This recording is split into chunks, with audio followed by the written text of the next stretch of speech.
In chapter 30, we continue on with this judgment slash lament over Egypt, as well as a warning. So here in verse 1, the word of the Lord came to me, saying, Son of man, prophesy, and say, Thus saith the Lord God, Wail, alas, for the day is near, even the day of the Lord is near. It will be a day of clouds, a time of doom for the nations.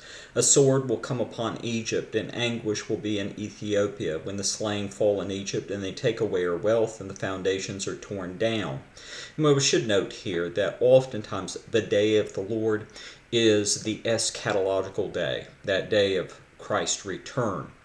But here, this passage clearly shows that it's not always that. So when people say, well, we know this is this because of this, well, here's the day of the Lord, and it's obviously a time where Egypt is judged, but it's not the end of the world.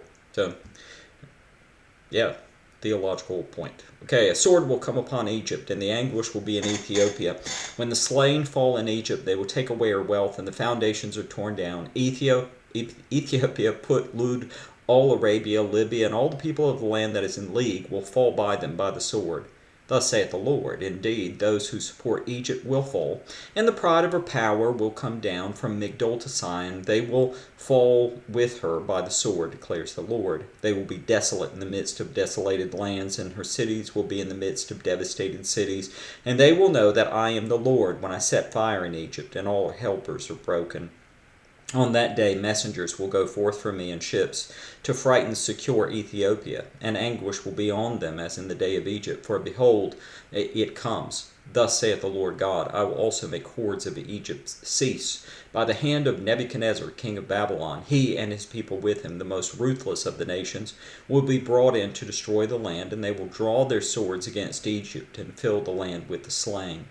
And in the same way, when God brought Israel into the land, he rolled up the judgment of all the nations that were in Canaan and surrounding. So also, he's going to bring judgment on all the nations that surround Egypt that in fact are in league with her. This is the way God works. So, we look up again, verse 11. He and his people with him, the most ruthless of the nations, will be brought in to destroy the land. They will draw near their swords against Egypt and fill the land with slain. Moreover, I will make the Nile canals dry and sell the land into the hands of evil men. I will make the land desolate and all that is in it. By the hands of strangers I, the Lord, have spoken. Thus saith the Lord God, I will also destroy the idols and make images from Memphis, and there will no longer be a prince in the land of Egypt. And I will put fear in the land of Egypt, and I will make Pathros desolate, and set a fire in Zoan, and execute judgments on Thebes. I will pour out my wrath on Sin, the stronghold of Egypt. I will also cut off the hordes of Thebes, and I will set fire to Egypt. Sin will writhe in anguish. Thebes will be breached, and Memphis will have distress daily. The young men of On and Pi-beseth will fall by the sword, and the women will go into captivity. In Tahaphanes the day will be dark, and when I break there the yoke of the bars of Egypt. Then the pride of her power will cease in her, a cloud will cover her, and her daughters will go into captivity. Thus I will execute judgments in Egypt, that they will know that I am the Lord. And you see here a sense of God putting forth his hegemony over all the world. He hates idols everywhere, not only in Israel, but in the deepest, darkest parts of the jungle that have never heard his name. God hates all idols and false gods. He determines that the world will know that he is Lord. That is both an element of grace and an element of judgment. In the 11th year, in the first month, on the 7th of the month, the word of the Lord came to me, saying, Son of man, I have broken the arm of Pharaoh king of Egypt. Behold, it has not been bound up for healing, or wrapped with a bandage, that it may be strong to hold the sword. Therefore thus saith the Lord, Behold, I am against Pharaoh king of Egypt, and I will break his arms, both the strong and the broken. I will make the sword fall from his hand, and I will scatter the Egyptians among the nations, and disperse them among the lands, for I will strengthen the arms of the king of Babylon, and put my sword in his hand, and I will break the arms of Pharaoh, so that he will groan before him with the groanings of a wounded man. And thus I will strengthen the arms of the king of Babylon, but the arms of Pharaoh will fall. And then they will know that I am the Lord when I put my sword into the hand of the king of Babylon, and it stretches out against the land of Egypt, when I scatter the Egyptians among the nations and disperse them among the lands, and then they will know that I am the Lord. Chapter 31. In the 11th year, in the 3rd month, on the 1st of the month, the word of the Lord came to me, saying, Son of man, say to Pharaoh king of Egypt, to his hordes, whom you are alike in your greatness, Behold, Assyria was a cedar in Lebanon, with beautiful branches and for a shade, and very high, and its top was among the clouds. The waters made it grow, the deep made it high, with its rivers it continually extended all around its planting place, and I sent out its channels to all the trees of the field. Therefore its height was loftier than all the trees of the field, and its boughs became many, and its branches long, because the many waters as it spread them out. All the birds of the heavens nested in its boughs, and under the branches all the beasts of the field gave birth, and all the great nations lived under its shade. And so it was beautiful in its greatness and the length of its branches, for its roots extended to many waters. And the cedars in God's garden could not match it. The cypress could not compare with its boughs. The plane trees could not match its branches. No tree in God's garden could compare with its beauty.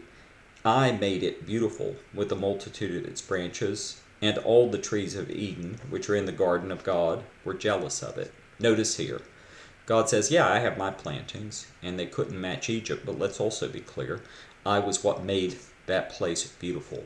I made it what it is. Therefore, thus saith the Lord God, because it is high in stature, and is set among the tops and the clouds, and its heart is haughty and lifted in loftiness. Therefore, I will give it to the hands of the despot, the nations. He will thoroughly deal with it according to its wickedness. I have driven it away. Alien tyrants of the nations have cut it down and left it on the mountains and on the valleys, and its branches have fallen, and its boughs have been broken, and all the ravines of the land, and all the peoples of the earth have gone down from its shade and left it. On its ruin the birds of the heavens will dwell, and all the beasts of the field will be on its fallen branches. And so all the trees by the waters may not be exalted in their stature, nor set their tops among the clouds, nor their well-watered mighty ones stand erect in their height. For they have all been given over to death, to the earth beneath, among the sons of men, with whom they go down to the pit. And so it was true. When Assyria fell, it became desolate forever. In fact, for centuries, nobody even knew there was an Assyria. It just was wiped off the face of the planet. Verse 15, Thus saith the Lord God, on the day when it came down to Sheol, I caused lamentations, I closed the deep over it, and held back its rivers, and its many waters were stopped up, and I made Lebanon mourn for it, and all the trees of the field wilted away on account of it. I made the nations quake at the sound of the fall, when I made it go down to Sheol with those who go down to the pit. And all the well-watered trees of Eden, the choicest and best of Lebanon, were comforted in the earth beneath. They also went down with it to Sheol, to those who were slain by the sword, and those who were its strength lived under its shade among the nations. To which among the trees of Eden are you thus equal in glory and greatness? Yet you will be brought down with the trees of Eden to the earth beneath, and you will lie in the midst of the uncircumcised with those who were slain by the sword. So is Pharaoh and all his hordes, declares the Lord. And so Pharaoh is warned about the coming judgment on Assyria to take heed. Assyria will be wiped off the map, and along with it, Egypt will share a similar fate. Well, this did happen. That around 615, Assyria began to lose badly, and in 612, Nineveh fell, and that was the end of that.